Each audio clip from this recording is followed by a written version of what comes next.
नमस्कार, एक बार फिर आपका स्वागत है हमारे चैनल पर। विजय आनंद साहब को हिंदी सिनेमा का हर फन मौला खिलाड़ी कहना ज़्यादा सही रहेगा। वे बेहतरीन निर्देशक थे, संवेदनशील अभिनेता भी थे। इसके साथ साथ वे लेखक और अच्छे एडिटर भी थे। देव आनंद साहब की सबसे बेहतरीन फिल्म गाइड मानी जाती है। इस लाजवाब क्लासिक फिल्म को विजय आनंद ने ही निर्देशित किया था और आर के नारायण की किताब पर देव आनंद साहब बतौर निर्माता 2 भाषाओं में गाइड बना रहे थे। उनके बड़े भाई चेतन आनंद हिंदी और टेड डेनियल वस की अंग्रेजी संस्करण का निर्देशन कर रहे थे, मगर चेतन आनंद साहब गाइड बीच में ही छोड़ अपनी फिल्म हकीकत बनाने लगे। तब गाइड के निर्देशन की जिम्मेदारी गोल्डी यानी विजय आनंद पर आई और विजय आनंद साहब ने कहा कि वे फिल्म की पटकथा अपने हिसाब से लिखेंगे और विजय आनंद साहब ने गाइड में अध्यात्म का पुट दिया और देव की यानी कि देव आनंद साहब की लवर बॉय की इमेज को ध्वस्त कर दिया और गाइड के गाने और उनका मनमोहक फिल्मांकन ने फिल्म को हिट कराने में महत्वपूर्ण भूमिका निभाई थी। इसके सुरीले गीतों पे पिया तो से नैना लागे रे, दिन ढल जाए हाय रात न जाए और कांटों से खींच के ये आंचल प्रमुख हैं। अंग्रेजी से अलग हिंदी गाइड में उन्होंने कई बदलाव भी किए क्योंकि उनका मानना था कि भारतीय दर्शक किसी महिला का पराये मर्द से इश्क कराते स्वीकार नहीं करेंगे। मजरू सुल्तानपुरी साहब ने इसके गाने लिखे तो गोल्डी को लगा कि गानों के लिहाज से तो हीरोइन खलनायिका नज़र आती है, लिहाजा उनकी जगह शैलेंद्र साहब को फिल्म के गीत लिखने की जिम्मेदारी दी गई, जिन्होंने नायिका को खलनायिका के बजाय बागी तेवर दिए। और गाइड फिल्म का अंग्रेजी संस्करण बॉक्स ऑफिस पर फ्लॉप रही, लेकिन विजय आनंद की हिंदी गाइड सुपर हिट साबित हुई। आर के नारायण जिनके उपन्यास पर फिल्म बनी थी और आर के नारायण साहब ने यहाँ तक कहा कि फिल्म मेरी किताब से भी ज़्यादा खूबसूरत बनी है। अब विडंबना देखिए कि देव आनंद साहब ने टेड को गाइड के निर्देशन के लिए 10 लाख दिए, मगर अपने छोटे भाई गोल्डी यानी विजय आनंद साहब को ना तो कुछ दिया और ना विजय आनंद साहब ने कुछ मांगा। यहाँ तक कि गोल्डी यानी विजय आनंद साहब की मेहनत के बावजूद देव आनंद साहब ने गाइड के पोस्टरों पर लिखा ये फिल्म बॉय देव आनंद। जी हाँ दोस्तों, और जब गोल्डी साहब को लगा कि उनके घर में उनकी कीमत नहीं हो रही है, लिहाजा उन्होंने बाहर की फिल्म निर्देशित करना तय किया। नासिर हुसैन साहब ने उन्हें तीसरी मंजिल का निर्देशन सौंपा। यहाँ भी विजय आनंद साहब ने कहा कि वे अपना संगीतकार लगाएंगे।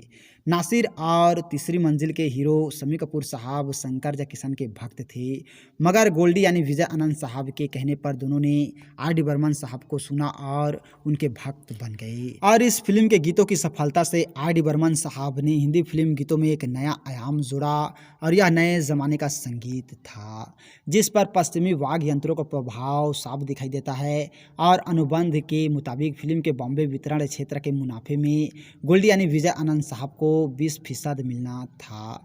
फिल्म के हिट होते ही नासिर साहब ने अपने चचेरे भाई को गोल्डी के पास अनुबंध पर पुनर्विचार करने भेजा और गोल्डी यानी विजय आनंद साहब को बुरा लगा और उन्होंने 20% मुनाफे वाली बात खुद अनुबंध से हटाई और अपना मेहताना तक नहीं लिया।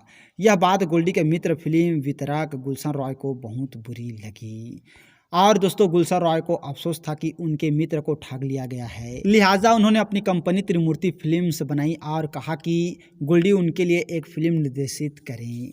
इसके मुनाफे में वे उन्हें 33% हिस्सेदारी देंगे और गोल्डी ने कहा कि पैसों के बारे में बाद में बातचीत करेंगे क्योंकि उन्हें पैसे की बात करना पसंद नहीं।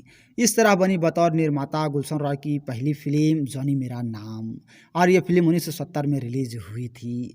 फिल्म सुपरहिट हुई तो गुलशन रॉय ने गोल्डी को बुलाया और कहा कि मैं तुम्हें फिल्म के मुनाफे में 33% भागीदार देने के लिए तैयार था, मगर तुमने ली नहीं। अब बताओ कि मेरी इस फिल्म का निर्देशन करने का तुम कितना पैसा लोगे। गोल्डी गुलशन रॉय को भी नासिर हुसैन बनते देख रहे थे। और दोस्तों विजय आनंद साहब एक संवेदनशील अभिनेता भी थे। उनकी इस प्रतिभा की बनगी हम कोरा कागज फिल्म में देख सकते हैं। जया बहादुरी के साथ विजय आनंद ने भी इसमें अच्छा अभिनय किया और इस फिल्म का टाइटल सॉन्ग मेरा जीवन कोरा कागज काफ़ी लोकप्रिय भी हुआ था। इस फिल्म को मनोरंजक लोकप्रिय फिल्म का राष्ट्रीय पुरस्कार भी हासिल हुआ था। और विजय आनंद साहब ने दूरदर्शन पर तहकीकात नाम के सीरियल में जासूस की भूमिका निभाई थी और इसमें वो अपराध की घटनाओं की जांच कर अपराधी को पकड़ते थे।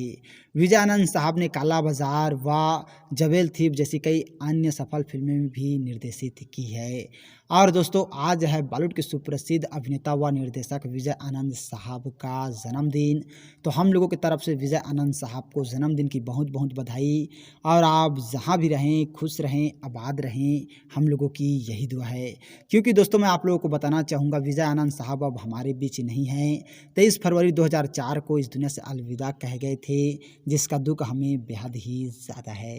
तो और इसी तरह के जानकारी के लिए अगर अभी तक आप लोगों ने हमारे चैनल को सब्सक्राइब नहीं किए हैं तो प्लीज़ दोस्तों हमारा चैनल ज़रूर सब्सक्राइब कीजिएगा।